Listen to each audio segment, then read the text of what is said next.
Okay, so in this video, tuturuan ko kayo kung paano mag-solve ng problem about sa population growth. So sa tutorial na ito, ang gagamitin nating formula ay ang A is equals to P E R T.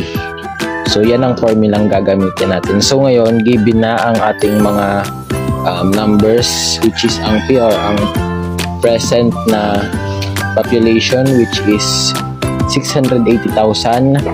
Ang E naman is, ang value ng E is palagi ang 2.718. So yan talaga ang value ng E.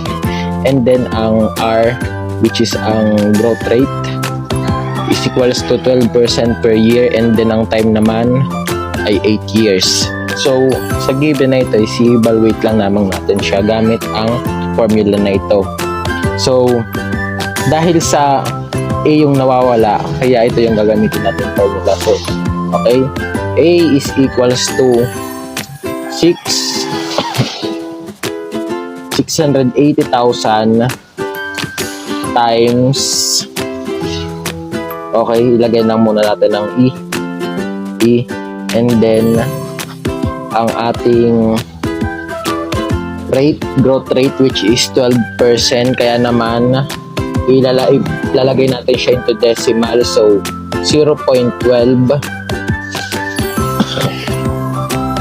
okay, and then ilagay natin ng ganito, and then time, which is 8.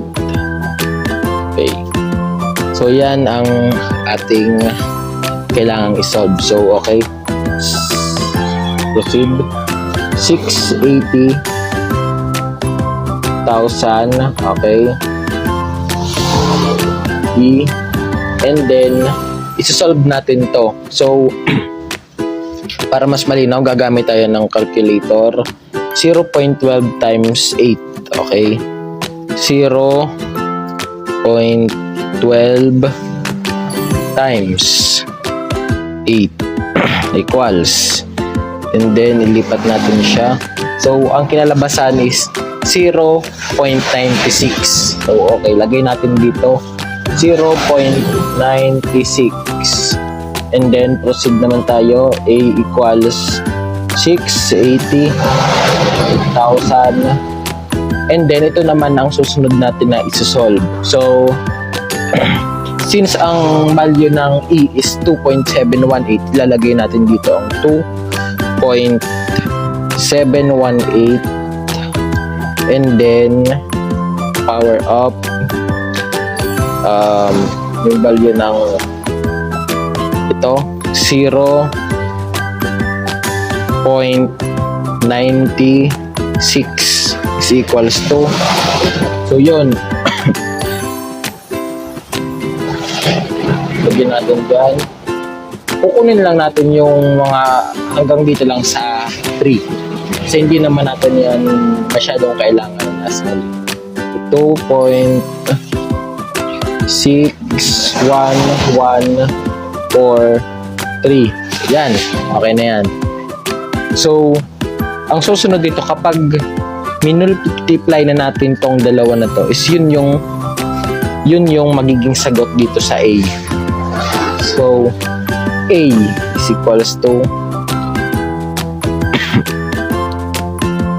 okay, ulit, 680,000 times 2.61143 is equals to, so ito na ang sagot niya.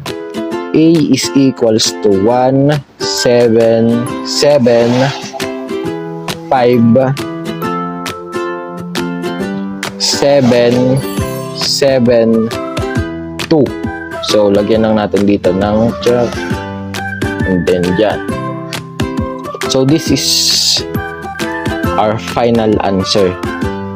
Okay, so ang pinaka-population niya after 8 years na may growth rate na 12% is ito na 1,775 772. So, 1,775,772. Okay? So, yun lang.